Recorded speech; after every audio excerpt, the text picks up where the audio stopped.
থেকে যারা মুসলিম লীগের রাজনীতি করত তারাও এই দেশের সংখ্যাগরিষ্ঠ মুসলমানদেরকে রিপ্রেজেন্ট করে নাই। আমাদের ধর্ম এক, কিন্তু অর্থনৈতিক ক্লাসের পার্থক্যের কারণে আমরা সেখানে ইনসাফ পাই নাই।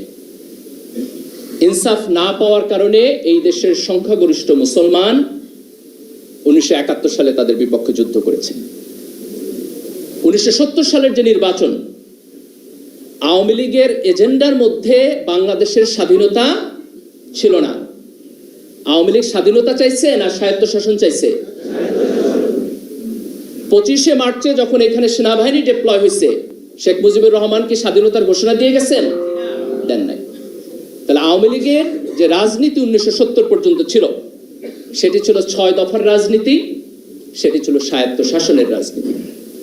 কিন্তু 25শে মার্চে যখন এখানে সেনাবাহিনী ডিপ্লয় হলো এবং 70-এর গণতান্ত্রিক নির্বাচনে আওয়ামী লীগ জয়লাভ করেছে, কিন্তু সেই সংসদে আওয়ামী লীগের হাতে ক্ষমতা দেওয়া হলো না। এই দেশের মানুষ এই বেইনসাফির প্রতিবাদ করেছে। কিন্তু আমাদের সামনে প্রশ্ন ছিল যে মুক্তিযুদ্ধ যখন শুরু হয়েছে তখন আমরা এই মুক্তিযুদ্ধে জয়লাভ করতে পারবো কিনা। ভারতের সহায়তা নিয়ে যদি মুক্তিযুদ্ধে জয়লাভ করি তাহলে এই দেশ স্বাধীনভাবে টিকবে কিনা। এই কোশ্চেনের মেরিট আছে না নাই? এই দেশের উপর ভারতীয় আধিপত্যবাদ হয়েছে না হয় নাই?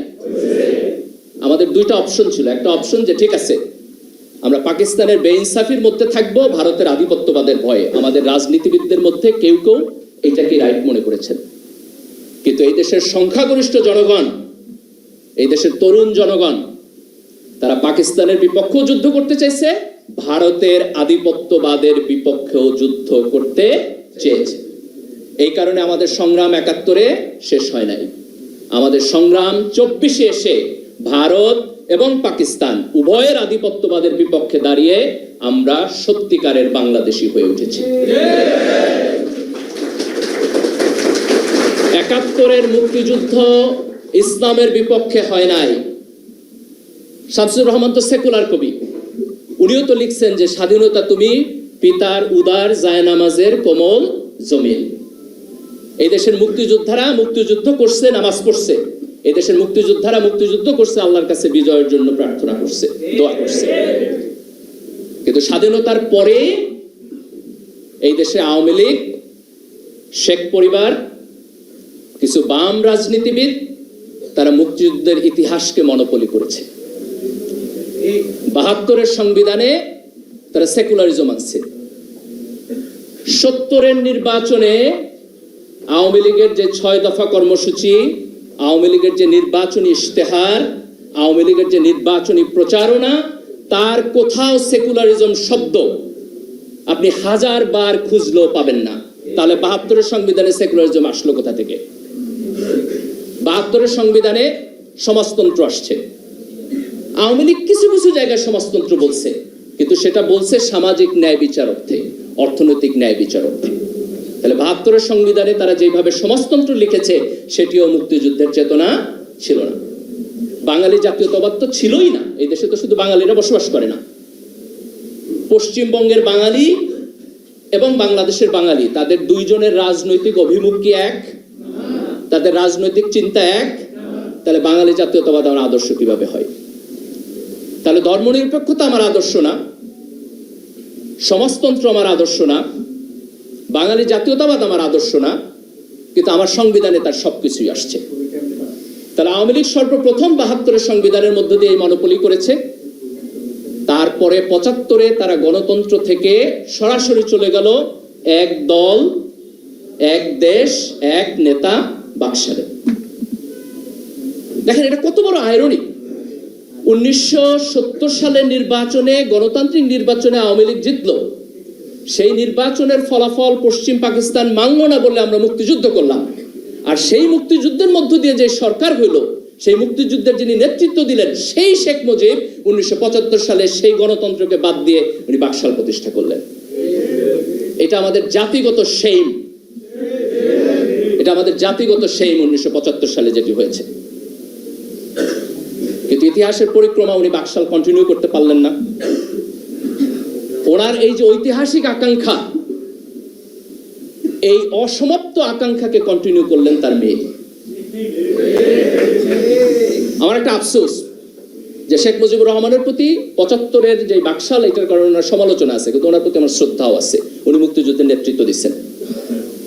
উনি যদি বাকশাল করে এই দেশ 10 বছর শাসন করতেন, তাও আমার একটু আফসোস কম থাকতো যে না, ওনার একটা ক্রেডিট আছে। কিন্তু ওনার মেয়ে এসে এই দেশে 15 বছর ফ্যাসিবাদ কেন করে? ওনার তো কোনো কন্ট্রিবিউশন নেই। মুক্তিযুদ্ধের সময় শেখ হাসিনা কই ছিলেন? ওনার তো কন্ট্রিবিউশন নাই। কিন্তু উনি এই দেশে 15 বছরের ফ্যাসিবাদী শাসন করলেন। এবং আওয়ামী লীগের এই ফ্যাসিবাদী শাসনের পিছনে সবচেয়ে বড় যে জিনিসটা ওনারা ব্যবহার করলেন, সেটি হলো মুক্তিযুদ্ধের চেতনা ইন্ডাস্ট্রি। 1971 সালের মুক্তিযুদ্ধ হয়েছে 70-এর নির্বাচনের গণতন্ত্র না মানার কারণে। তাহলে গণতন্ত্রের চাইতে মুক্তিযুদ্ধের বড় কোনো চেতনা আছে? তাহলে হাসিনা যে 3টা ইলেকশন চুরি করলেন, এটা কেমন করে মুক্তিযুদ্ধের চেতনা হয়? আপনি 1970 সালের নির্বাচনে শেখ মুজিবুর বক্তব্য পড়েন, ওনার বক্তব্যের 75% হইল যে পূর্ব পাকিস্তানে কেন অর্থনৈতিক বৈষম্যের শিকার হইতেছে, কেন পশ্চিম পাকিস্তান এখানে ইনসাফ করতেছে না। আর গত 16 বছরে শেখ হাসিনা হাজার হাজার কোটি টাকা এই দেশ থেকে চুরি করছে। এই চুরি করার নাম কিভাবে মুক্তিযুদ্ধের চেতনা হয়? যদি দেশের টাকা চুরি করে বিদেশে পাঠানো মুক্তিযুদ্ধের চেতনা হয়, যদি গণতান্ত্রিক নির্বাচনকে করাপ্ট করে একটি একনায়কতান্ত্রিক সরকার ব্যবস্থা ডেভেলপ করা হচ্ছে মুক্তিযুদ্ধের চেতনা হয়, তাহলে সেই মুক্তিযুদ্ধের চেতনার আমার প্রয়োজন নেই। আমরা 24-এর এই বিপ্লবের মধ্য দিয়ে এই দেশের তরুণ প্রজন্ম যেটি অর্জন করেছে, সেটি হলো যে ফ্যাসিবাদ এই দেশে টিকবে না। আমাদের গর্ব করা উচিত। আপনি আজকে মিডল ইস্টে তাকায় দেখেন, এক একটা দেশে 50 বছরের একনায়ক চলতেছে, কিন্তু আমাদের দেশে শেখ হাসিনা একটা লম্বা সময় থাকছে, কিন্তু 15 বছর পরে আমরা তাদেরকে বিদায় করেছি। তারা থাকতে পারে নাই। আমরা গণতান্ত্রিক সরকার ব্যবস্থায় প্রত্যাবর্তন করেছি এবং ইনশাআল্লাহ এই গণতন্ত্রকে আমরা সামনের দিকে এগিয়ে নিয়ে যাব। শেখ হাসিনার যে মুক্তিযুদ্ধ ইন্ডাস্ট্রি, এর সাথে এই দেশের যে আপামর জনসাধারণ মুক্তিযুদ্ধ করছে তার কোনো সম্পর্ক নাই। মুক্তিযুদ্ধের যে সত্যিকারের চেতনা, তার কোনো সম্পর্ক নাই। মুক্তিযুদ্ধের চেতনা হলো আপনি সৎ থাকবেন। মুক্তিযুদ্ধের চেতনা হলো আপনি গণতন্ত্র মানবেন। মুক্তিযুদ্ধের চেতনা হলো আপনি সরকারে যাবেন, কিন্তু ভোটে যদি হারেন ভদ্রলোকের মতো ক্ষমতা ছেড়ে দিবেন। মুক্তিযুদ্ধের চেতনা হলো আপনি আপনার সন্তানকে যখন বিশ্ববিদ্যালয়ে পাঠাবেন, সেখানে নোংরা ছাত্র রাজনীতি থাকবে না, সিট পলিটিক্স থাকবে না, একজনকে আপনি শারীরিকভাবে নির্যাতন করতে পারবেন না, একজন ছাত্রকে আপনি বুলিং করতে পারবেন না। মুক্তিযুদ্ধের চেতনা হলো আমার সন্তান এই রকম এডুকেশন সিস্টেম পাবে যেন সে বিশ্বের গ্লোবাল মার্কেটে গিয়ে কম্পিটিশন করতে পারে। 24-এর বিপ্লবের যে চেতনা, সেটি মূলত মুক্তিযুদ্ধকে আওয়ামী লীগের যে দলীয়করণ এবং চেতনা ইন্ডাস্ট্রি, তার থেকে মুক্তি দিয়ে এই দেশের জনসাধারণের কাছে ফিরিয়ে দিয়ে গেছে। 24 এবং 71-এর মধ্যে কোনো কনফ্লিক্ট নাই। যারা 24-এর চেতনার সাথে 71-এর কনফ্লিক্ট অনুভব করেন, তারা মূলত অগণতান্ত্রিক শক্তি, তারা ফ্যাসিবাদী শক্তি, তারা মুক্তিযুদ্ধের চেতনা বিক্রি করতে চায় এবং এই দেশে তাদের মুক্তিযুদ্ধের চেতনার $1 মিলিয়ন ইন্ডাস্ট্রি আছে। এই ইন্ডাস্ট্রির প্রফিটে টান পড়ছে বলে তারা আজকে 24-এর চেতনার প্রতিবাদ করে। কিন্তু এই দেশের আপামর জনসাধারণ যারা 1947 সালে ভারতের সাথে যাইতে চায় নাই, 1971 সালে যারা পাকিস্তানের সাথে থাকতে চায় নাই, এবং 2024 সালে যারা একটা ফ্যাসিবাদী সিস্টেমের মধ্যে থাকতে চায় নাই, এই সকল চেতনার মধ্যে কোনো কন্ট্রাডিকশন নাই, কোনো কনফ্লিক্ট নাই। আমরা একটি সুস্থ, সুন্দর, গণতান্ত্রিক, মানবিক এবং ইনসাফপূর্ণ সমাজ